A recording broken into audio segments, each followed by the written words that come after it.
Good morning. You know, we have a Sunday morning metaphysical Bible interpretation class, and Reverend Laura Bennett and I are facilitators of this class. So since you don't attend the class, just pretend you're in the class because we have a lot of fun. See, we take the Bible to a whole new level. See, there was this new preacher in town, and he decided he wanted to visit some of the congregants after service to be friendly, and maybe he wanted dinner. You never know. Preachers used to do that, you know. And so he gets to this house, and he knocks, and he knocks, and he rings the bell, and he knocks, and he knocks, and he knows somebody's home. Both cars are in the driveway. Lights are on, and maybe they thought he was one of those other preachers going door to door. And so he finally gave up, and he took out his business card, and he wrote Revelations 3:20. Behold, I stand at the door and knock. If anyone hears my knock and answers, I will come in to you and dine with you. I told you there was a catch. Dine with you, and you with me. And he got back in his car, and he drove to the next congregant's house. The following Sunday, in the offering plate, was his business card. And on the bottom of the business card where he had written his scripture was written Genesis 3:10. I heard your knock, and I was in the garden. Because I was naked, I was afraid. So I didn't answer. So come to the Bible class next Sunday. You'll enjoy it. I want to talk to you today about compassion. Compassion is a subject that's near and dear to my heart. You've heard me talk many times about the death of my son, the murder of my dad. If I can think of anything that I learned from those experiences, one word: compassion. I have this overwhelming sense of compassion. I cannot stand to see someone else suffering, and I don't try to do or say something that will ease their pain, even if temporary. We can tell by the news today and what's going on all over the world that we need more compassion. As a matter of fact, there have been many studies done on this very subject of compassion. There have been stories told, amazing stories about compassion. There's a story about World War II, and since we're celebrating Memorial Day, there's a story about the soldiers in World War II who, when one of their fallen comrades had died in the battle, decided they wanted to give him a proper burial. They were in France. That happens to be where my father was stationed during World War II. And there was no place where they could bury him. There was a church inside a wall. So they approached the church, knocked on the door. The priest answered, and they said, "We'd like to bury our friend." The priest said, "Was he Catholic?" And their answer was no. So he said, "Well, I'm sorry, this is a Catholic cemetery, and you have to be Catholic to be buried here." So they buried their fallen soldier right outside the walls. The next morning, they came to pay homage, and it wasn't there. They had left a little rudimentary marker, and it was gone. And they looked all over. We know it was here. It was right here in this spot. There was a bush right there, and it was right here. But it wasn't there. The priest saw them and came out. He said he couldn't sleep that night for thinking about their friend being buried in such a desolate place. So he said he couldn't move the wall, but there was a fence. So he moved the fence. Now that's compassion. We hear a lot about walls these days. We have the power to move the fence.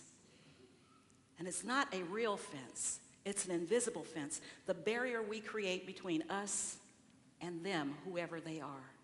Between me and her, him and you. Those are the invisible fences that we create that prevent us from doing what comes natural. It is a natural tendency to be kind. is natural. I chose the daily word for Wednesday, May 24th. The word is open. I open my hands, my mind, and my heart to make a difference in the world. Can I get you to join me in repeating that? I open my hands, my mind, and my heart to make a difference in the world. That's compassion. The word goes on to say, a clenched fist cannot hold more, just as a closed heart misses out on all the beauty emotions can bring.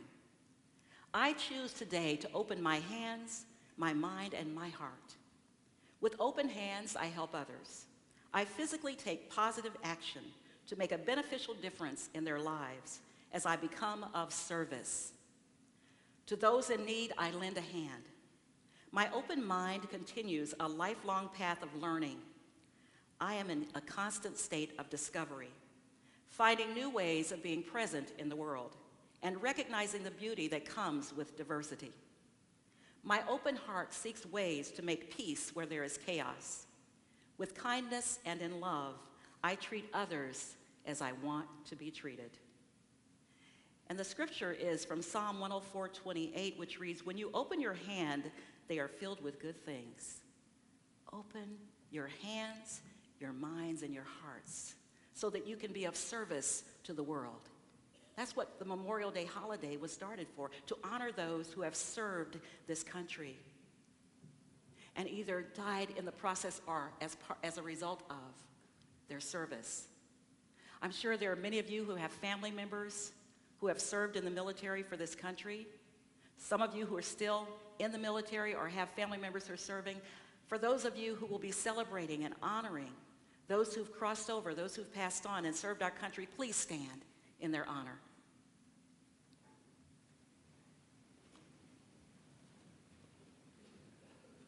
Wow. And let's just hold this sacred space, knowing that there's no separation between us and them. That the service and the gifts they brought to this country benefited all of us and continue to benefit us. So we hold this prayer for your Remembrance Day, that we never forget the many, many sacrifices that have been made for us, for our freedom. Thank you.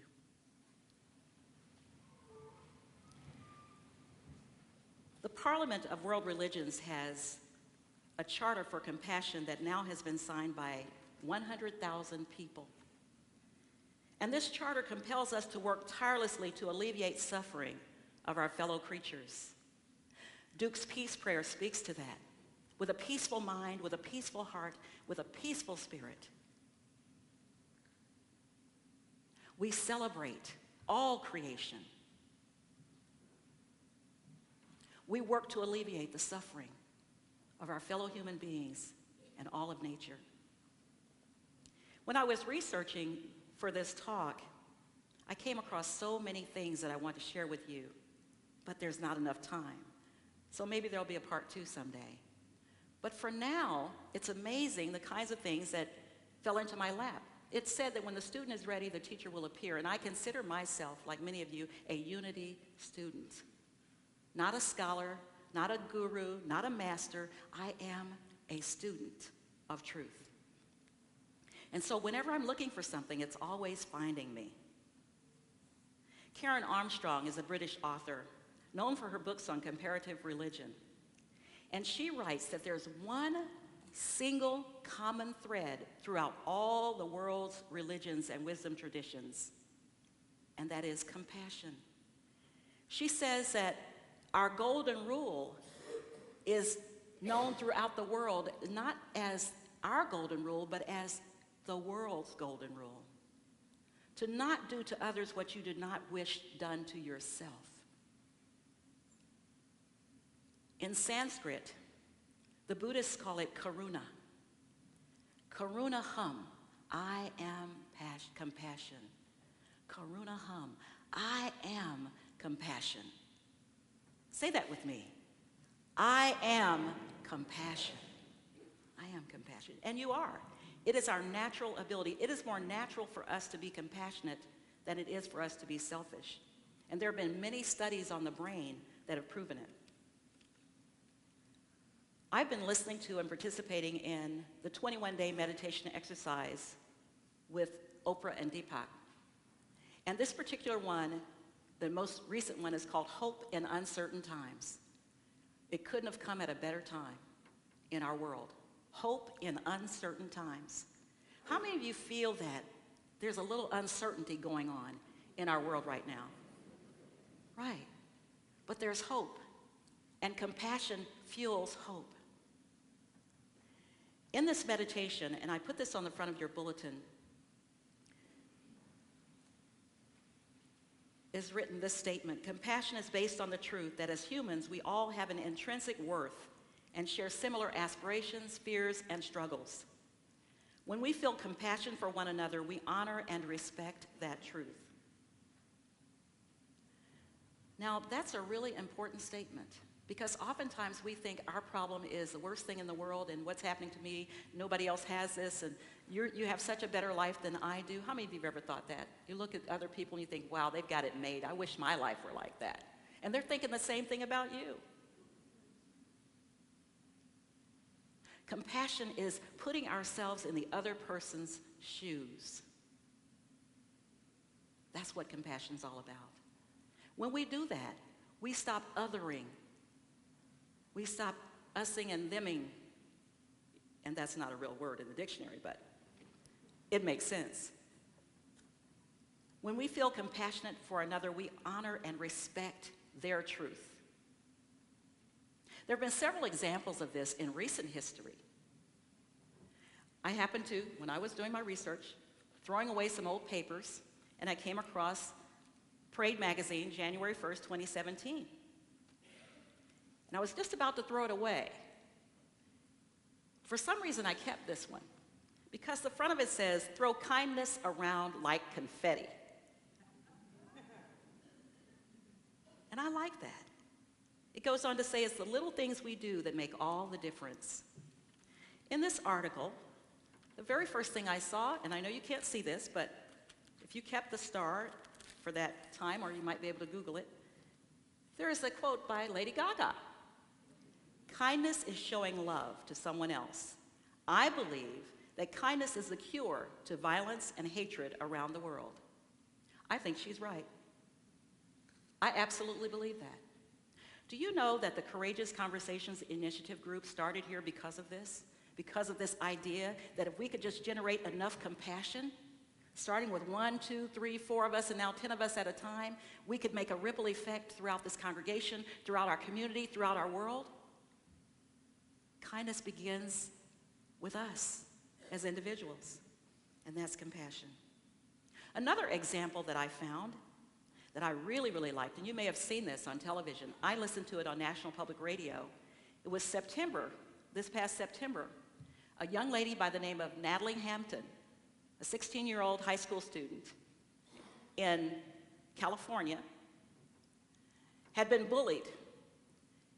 And she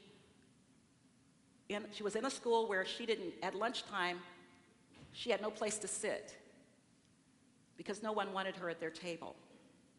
And she was embarrassed to sit by herself because that then told everybody she didn't have any friends. She wasn't worthy of any friends. When she changed schools, she made all kinds of new friends. And she was welcome to everybody's table. And then she got to thinking, what about those students who were treated like I am? I need to do something. It's okay for me to be treated well, but what do I do for those who are othered like I was? And so Natalie came up with something that's really creative. It's called Sit With Us. And it's an app that you can put in your computer or your phone. And it gives directions to where students can go if they're not sure where they should sit during lunch, especially new students or those who've been ostracized, as Natalie was. It made such a big splash that it's spreading all over the world. Sit with us. Sit with us. You don't have to look like me. You don't have to be like me. You don't have to talk like me, walk like me. I'm an ordinary person, just like Geneva said. You are ordinary people. What's wrong with opening up that circle? That's compassion. I also read about a young man at 29 by the name of Leon. He has a funny last name, like Leon Theodis something. He was a stockbroker in London. And in 2005, he was going through a series of major depression. Somehow he got this idea that he could cure his depression by doing something good for the world. So he set out, he gave up his job, and he set out to travel the world to do an experiment, to see whether people are truly kind or truly selfish. So without much money, he got on his motorcycle. He ended up traveling to 20 countries. Of course, he had to take a flight somewhere or a ship somewhere, but he ended up traveling to 20 countries. And what he discovered, and he was trying to see if he could make it just on the kindness of strangers. And what he discovered was on the surface, people can appear very selfish, but beneath the surface is a vast stream of compassion. So he started a movement. He started a movement, and he's written several books. He's had television shows. He's a commentator. He does all kinds of things to inspire compassion. In a poll by Kindness USA, it was revealed that only 1 in 4 Americans believe we're living in a kind society. Imagine that. More than half of them believe that kindness has deteriorated just over the past 10 years. And in a survey called Making Caring Common, 10,000 teens were surveyed, and they said, 4 in 5 of them said their parents were more concerned with achievements than with caring for others. We see less kindness in the public life, and it's trickling down to our private lives. But the good news is, according to recent surveys and recent research by some of the greatest neuroscientists in the world, the brain is actually hardwired for compassion. It's a natural tendency. We actually really have to work at being mean. You have to stay up nights trying to figure out how you can one-up somebody or tweet them in the middle of the night or at 2 o'clock in the morning.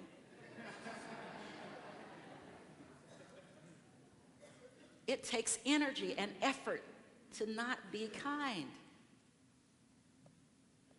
We have 25% of the world's resources in this country, and yet too many people in this country feel impoverished. Not because of the economy, not because of lack of food or things, because they're lonely. You have only to visit some of the nursing homes and care facilities to see how this loneliness is a growing trend in our country. And we can change all that, one person at a time. Because compassion changes everything. Compassion improves your health.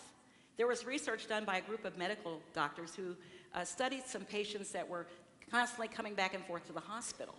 And in this research, they decided that they would train on compassion. So they taught the nurses and doctors to sit down with the patients and spend a little more time. Even though they had a schedule to meet, even though they had a lot of patients to see, just take a little time, look them in the eye, listen to them, get to know them better, find out about their families, what they loved, what they did. And what they found was eventually the health of those patients improved. And many of them didn't come back to the hospital as often as they used to, or show the same ailments over and over again. Much of that out of loneliness. There was a residual effect. The doctors and nurses themselves stopped feeling as stressed and as anxious.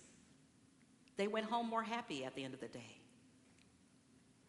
Someone has said you can't bring sunshine to the lives of others without bringing it to yourself. So when you give out, you get back. The law of mind action. Compassion changes everything. Now, there's a story I know you remember about McNair School in Decatur, Georgia. I believe it was 2013. And there was a woman who was in the office. Her name was Angela Tuff. She was the clerk. And she was met by a young man with a gun with the intent to kill as many people as he could, as many children, as many teachers, as many everybody. And instead of Angela panicking, she said her heart was racing and she was sweaty, and but she decided, this young man I need to talk to him. Why would you want to do this? So she began to talk to him, and he calmed down, and she began to listen carefully and empathically, which is what compassion is about, to his story, How did he get there? How did he get to a place where he felt he had to kill other people and kill himself? And then she told a little bit of her own personal struggles. And he started listening to her. And pretty soon they had an interchange going. He put his gun down and he turned himself in. Imagine that. When we hear about tragedies happening every day, someone had the wherewithal to try something different. Compassion. Compassion. It's not easy to be compassionate to your enemy, is it? And yet Scripture tells us to love your enemies. Be good, be kind to those who use you. Pray for those who persecute you. Those were the teachings of Jesus. And so Angela Tuff put that to work, and guess what? Compassion changed the lives of everybody that day in that school. And the young man. She showed him a new way of thinking in that moment. Maya Angelou said, "I've learned that you shouldn't go through life with a catcher's mitt on both hands. You need to be able to throw something back. Throw something back." Our spiritual courageous conversation groups meets every Sunday. We won't meet this Sunday, and we talk about these things. How can we bring more compassion to our fellow human beings in this congregation, at home, in the community, in the neighborhood, and then spread it throughout the world? It's been done. Like Leon Legothesis, who quit his job as a stockbroker to prove to the world that all people are genuinely kind on the inside. Some just don't know how to show kindness. And the only way they can learn that is for us to show kindness. So what does all this mean to you? It's not namby-pamby. It's not, okay, I'm going to be kind to everybody. I'm going to hug everybody. We're going to get together and sing Kumbaya every single day. No, that's not what I'm talking about, although I like that song. But that's not what I mean. You walk your talk. You don't just talk about compassion. You be compassion. Karuna hum. I am compassion. Our brains are wired to receive a reward, a hit, every time we express something good, especially compassion. So Jesus said, "What you do for the least of my brothers and sisters, you do for me." What you do for the least of my brothers and sisters, you do for me. How many times have you walked across the sidewalk getting to this church and you see people standing around, maybe smoking a cigarette, and you go, "Oh, that cigarette smoke bothers me too." But you see people and they don't look like they're all that savory to you by your judgment, right? And you don't say anything. You don't say, "Good morning, hello, how are you?" Do you realize that's starvation? We live in a desert where people are starved just for someone to recognize them as a human being. I may have shared this story with you before. I'll share it again. It's worth repeating. Diana Langford and I were very good friends at work. And Diana and I would go to lunch every now and then. And when we'd go, there'd be a group of people sitting on the library steps downtown Kansas City on 12th Street. And they'd say, "Hey, baby, what's your name? Hey, you looking good. How you doing?" And I go, "Hey, hey." So Diana, one day, after all these, "Hey, baby, what's your name?" and me responding and smiling, she'd go, "Do you know all those people?" And I said to Diana one time, I said, "Diana, this is how I was taught." As my mother would say, Papa used to say, "Whenever you have an opportunity, you better speak, because there'll come a time when you want to speak and can't." Now those are old country folk. When you drive down the street or the road, they wave. You ever been through a country town and you've never been there before, and it's like you're their cousin, long distance cousin, right? Hey. Or you come to a country town where there's a funeral. Have you ever experienced this? All of the cars, not in the funeral, pull over to the side, and they stand outside their cars, and they at attention and wait until all of the funeral procession has disappeared. That is compassion. We're so busy running here and there, we don't take the time to do what comes naturally. Compassion. So I want you to turn to your neighbor. Right now, wherever you're sitting, just turn to your neighbor and say, "I am compassion." I am compassion. That's right. Because you are. By today's standards, they don't say, nobody walks up to you on the street and says, hey, I'm compassion. But when you're in a conversation, you may hear this slang every now and then, especially around people of my background. You may hear somebody say, I feel you. I feel you. I feel you means I see you, I hear you, I understand you. It means namaste. I behold the Spirit of God in you. I don't have to agree with you. I don't have to like you. I don't have to know you to show compassion. You'd be surprised at what that does, not only for the person receiving it, but especially for the giver. You feel good. Jesus said, finally, all of you, live in harmony with one another. Be sympathetic. Love as brothers and sisters. Compassionate and humble. If you don't believe me, I want you to try this exercise this afternoon. You're going to meet somebody you haven't met before, or maybe it's a family member you haven't expressed compassion to in a long time and find a difficult way to do that. I want you to look them in the eye, and if you have the chance, grab their hand. Say, I feel you. I feel you. I'm compassion. Because I guarantee you'll find out, as I have, no matter what the situation, no matter what's going on in your life, no matter how bad things seem, compassion changes everything. Think about that as we move into meditation.